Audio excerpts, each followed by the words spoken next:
Assalamualaikum warahmatullahi wabarakatuh.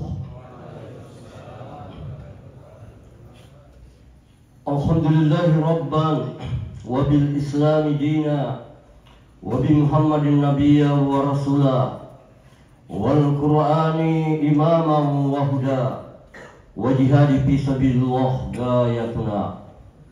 Ashhadu an la ilaha illallah wahdahu la syarika lah wa ashhadu anna muhammadan abduhu wa rasuluhu la nabiyya ba'dah.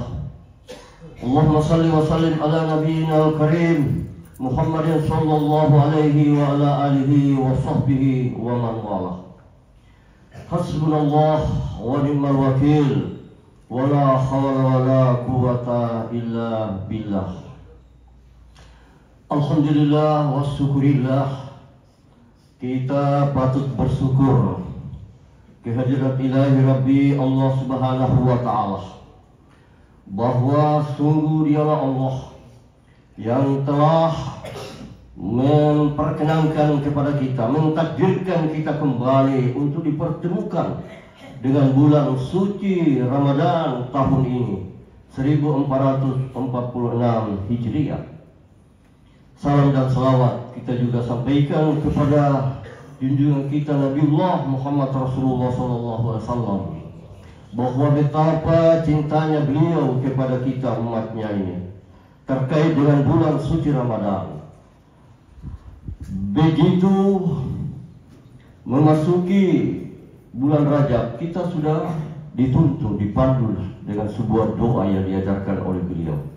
Allahumma barik lana fi Rajab wa Sya'ban wa balighna Ramadan.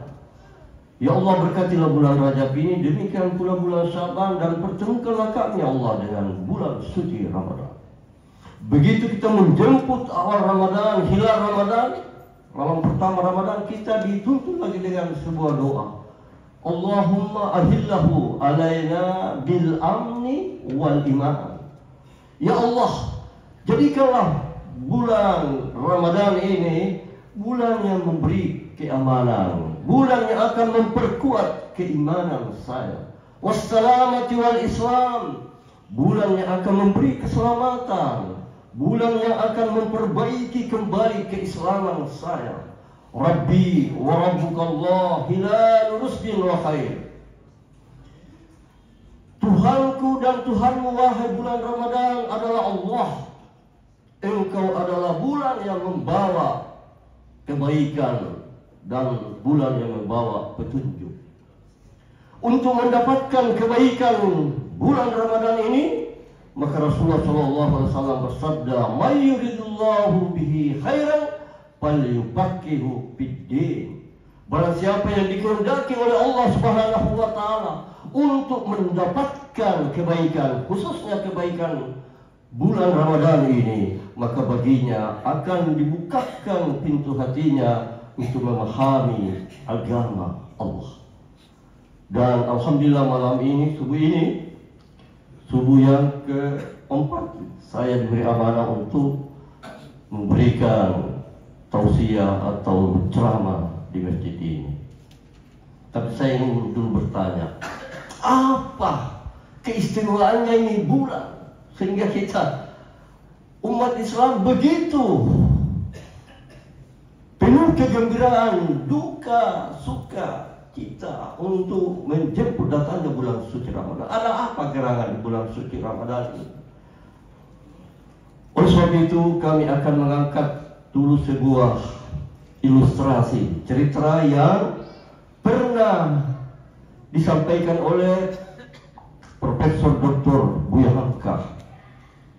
Itu di sekitar tahun 80-an ya, seumur dengan saya 70 tahun, 60 tahun ini masih sering mendengarkan ceramah-ceramah beliau ya. Apalagi di bulan Ramadan di subuh hari.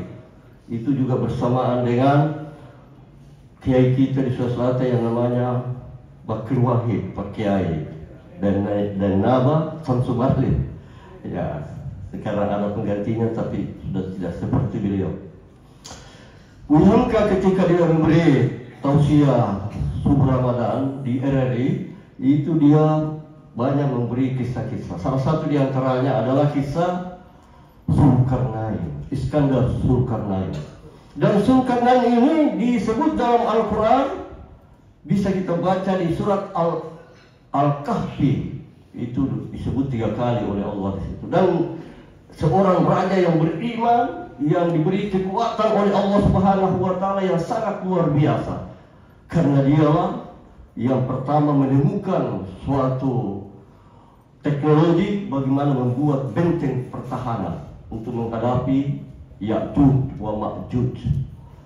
Ya, itu tiang apa namanya itu, yang konstruktor ini perlu belajar itu dari Zulkarnain itu. Pertama membuat cori itu luar biasa, sehingga pasukan Ya'juj wa Ma'juj itu tidak bisa masuk di kaumnya, di rakyatnya Raja Zulkarnain. Saya persingkat ceritanya.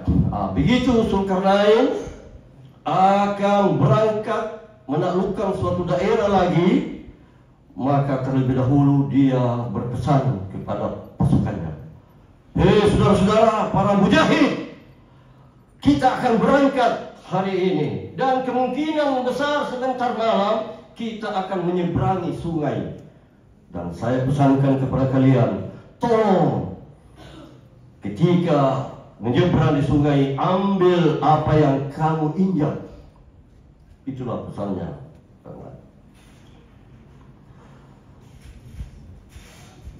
Kita persingkat ceritanya, begitu berangkat sampai menyeberang sungai, sampai menjelang pagi sudah di sebelah sungai, Zulkarnain kembali mengumpulkan tentaranya, prajuritnya. Hei saudara-saudara semua, coba kalian buka semua tas kalian, seberapa banyak yang kamu ambil. Ternyata ada 3 golongan. Golongan yang pertama tidak ada yang diambil. Dia berpikir, ini masa batu-batu kita, ini perjalanan jauh, tidak mengambil.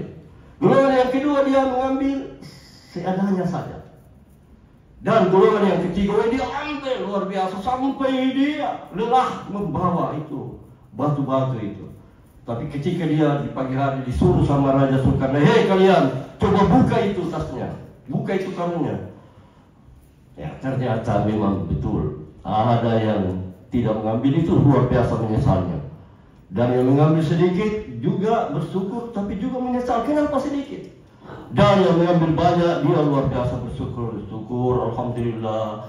Karena kenapa? Ternyata batu-batu itu berubah jadi intan berlian. Itulah kisah yang disampaikan oleh almarhum Buya Hamka. Dan itulah kondisi umat Islam memasuki Ramadan. Ada 3 golongan.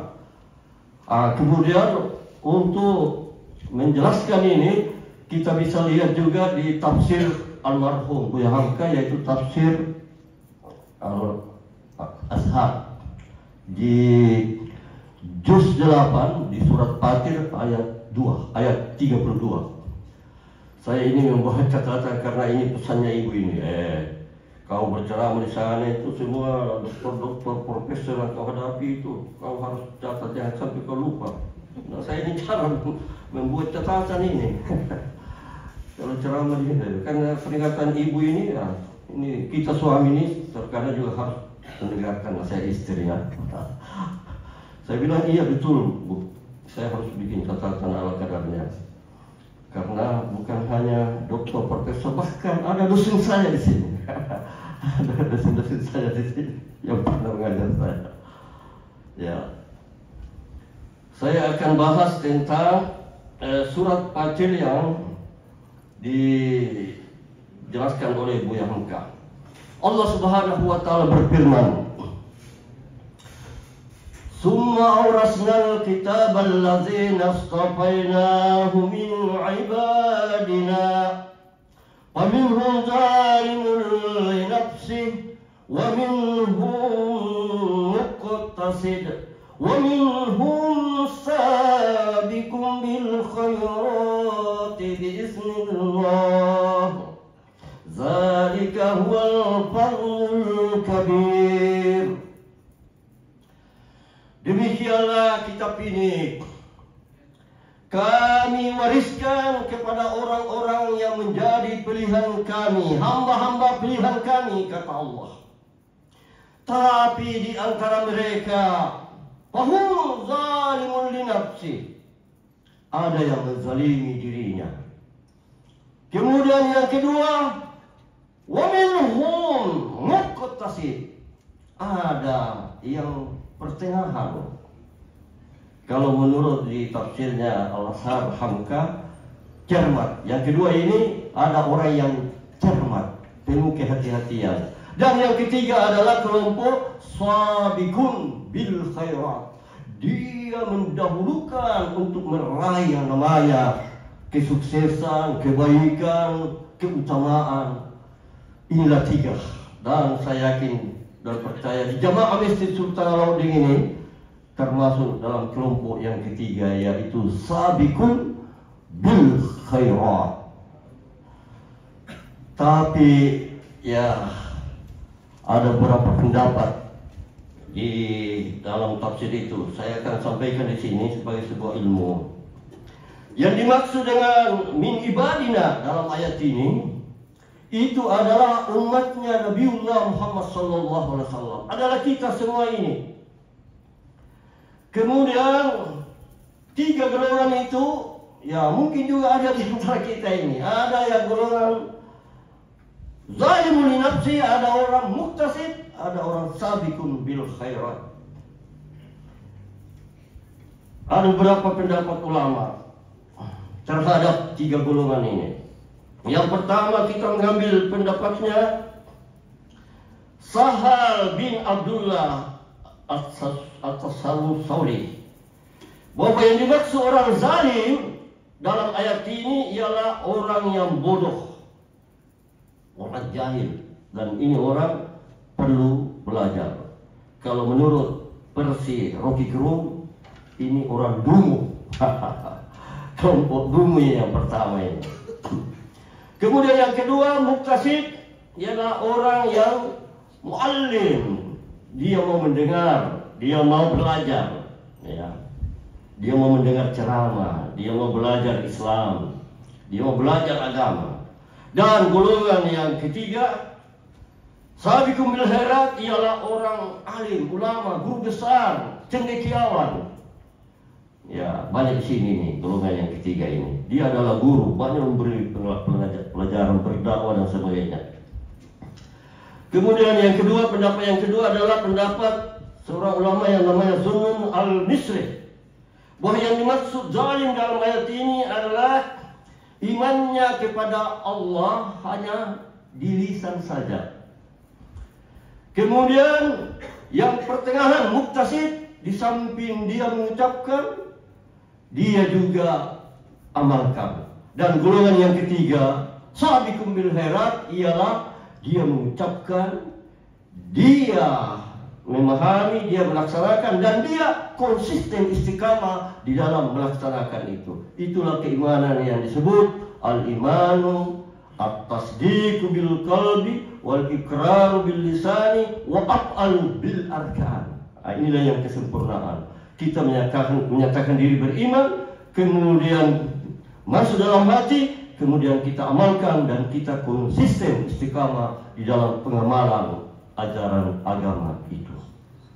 Kemudian pendapat yang ketiga adalah Ar-Razi. Ar-Razi dalam tafsirnya, tafsir Ar-Razi, ini ada 10 penjelasan yang disampaikan oleh beliau. Kami angkat di sini cuma 3 saja. Bagaimana pendapat Ar-Razi? Yang pertama, menurut beliau, kelompok zalim itu ialah zalimun li nafsi, ialah orang-orang yang cuma omong-omong. Nah, ini sekarang ada istilah omong-omong. Dan ini yang melahirkan gerakan mahasiswa yang namanya Indonesia Gelap. Karena cuma omong-omong, nggak ada bukti. Ini menurut Ar-Razi. Kalau tidak percaya, baca kitab tafsir Ar-Razi. Kemudian kelompok yang kedua menurut beliau ialah orang yang ngomong tapi juga dia laksanakan. Kalau tidak dilaksanakan, juga kena ayat lima taquluna ma la taf'alun kabura maqtan indallah. Kamu katakan sesuatu tapi kamu tidak laksanakan. Sungguh kebencian Allah terhadap orang-orang yang cuma omong-omong saja. Kemudian yang ketiga ialah dia omong kemudian dia berusaha melaksanakannya, dan kemudian dia konsisten di dalam melaksanakannya. Dan kemudian yang ketiga menurut beliau, yang dimaksud dengan zalim di sini ialah kebaikannya tidak ada. Kebaikan tidak ada, tapi kejahatannya luar biasa. Lebih banyak kejahatannya daripada kebaikannya. Kemudian kelompok yang kedua muktasid adalah seimbang antara kejahatan dan kebaikannya.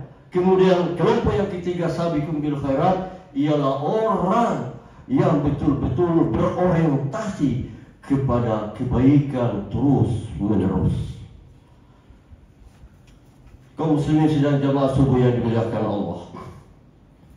Kemudian Samarkasi di dalam tafsirnya Al-Kassab, beliau menyatakan bahwa kenapa Allah Subhanahu wa taala mendahulukan kata zalim di dalam ayat ini, kemudian menyusul muttasid, kemudian menyusul sabiqun bil khairat, karena menurut beliau kelompok zalimul li nafsi ini yang banyak, ini yang mayoritas.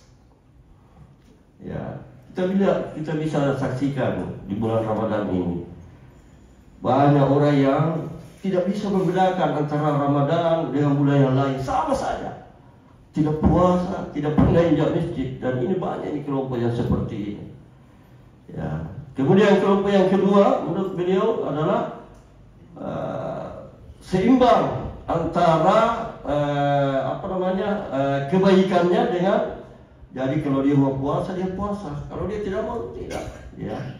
Kalau dia mau pergi salat tarawih dia pergi, tapi kalau dia tidak mau tidak. Ini kelompok muktasid. Tapi kelompok yang ketiga sabiqun bil khairat, dia jaga betul puasanya, dia jaga betul qiyamul lailnya, karena dia mendapat ceramah, pencerahan dari mimbar Masjid Sultan Alauddin.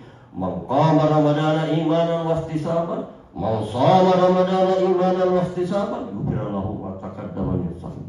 Sehingga dia betul-betul memanfaatkan bulan suci Ramadan dalam rangka siam Ramadan dan qiyam Ramadan.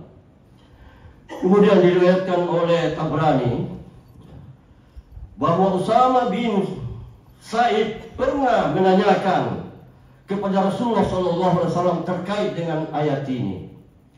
Beliau menyatakan, ya Rasulullah, siapakah yang ditunjuk ayat ini? Apakah ada di dalam umatmu?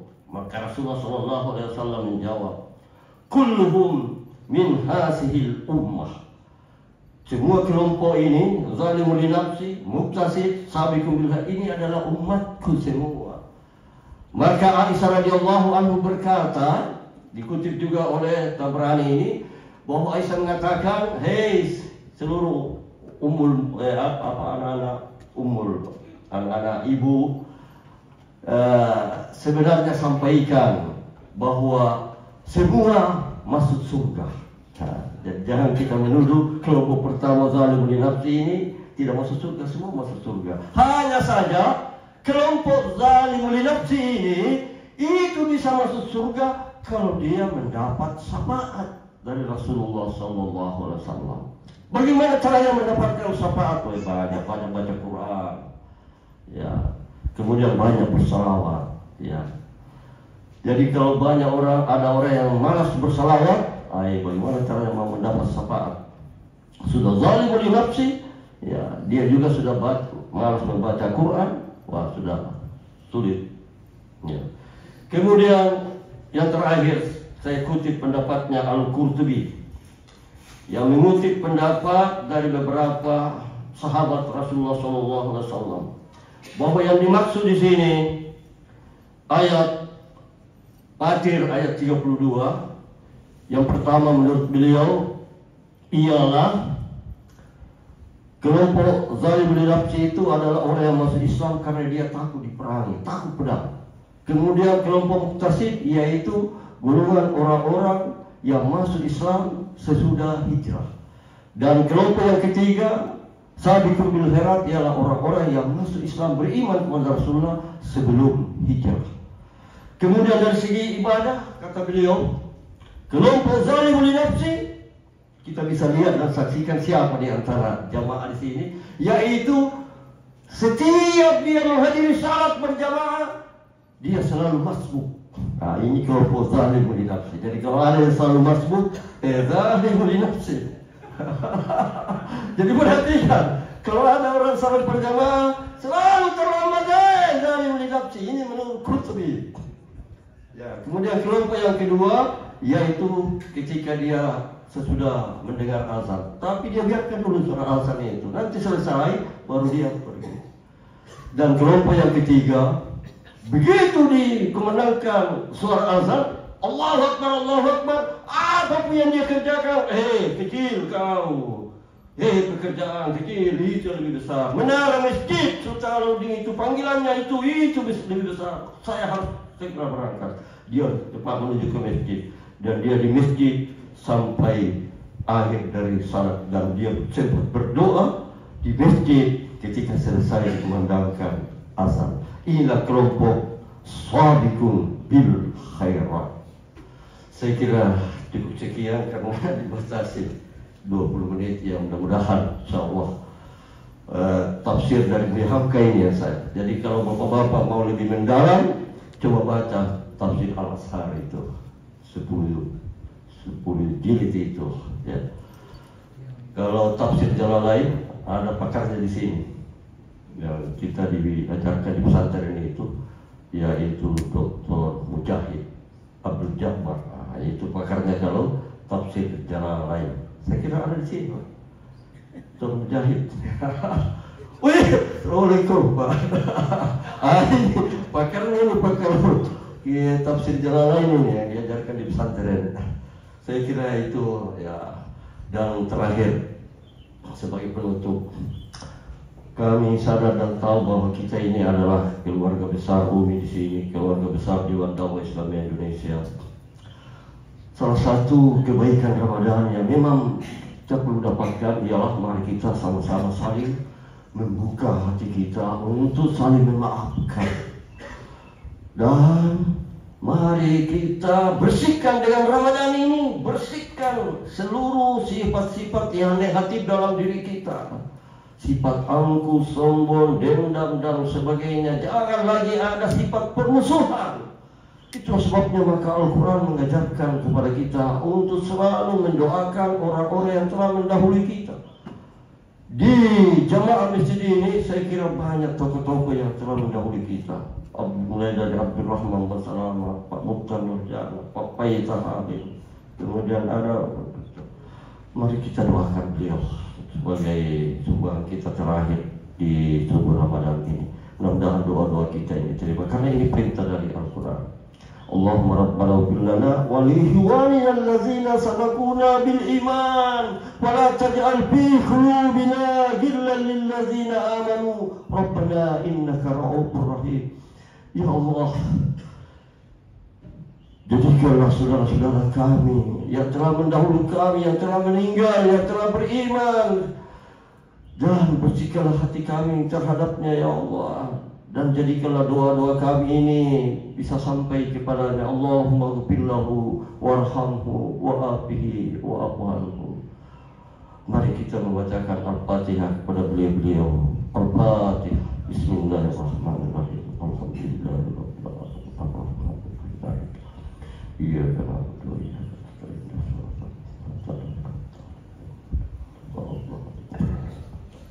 Subhana rabbika rabbil izzati amma yasifun wa salamun alal mursalin walhamdulillahi rabbil alamin. Assalamualaikum warahmatullahi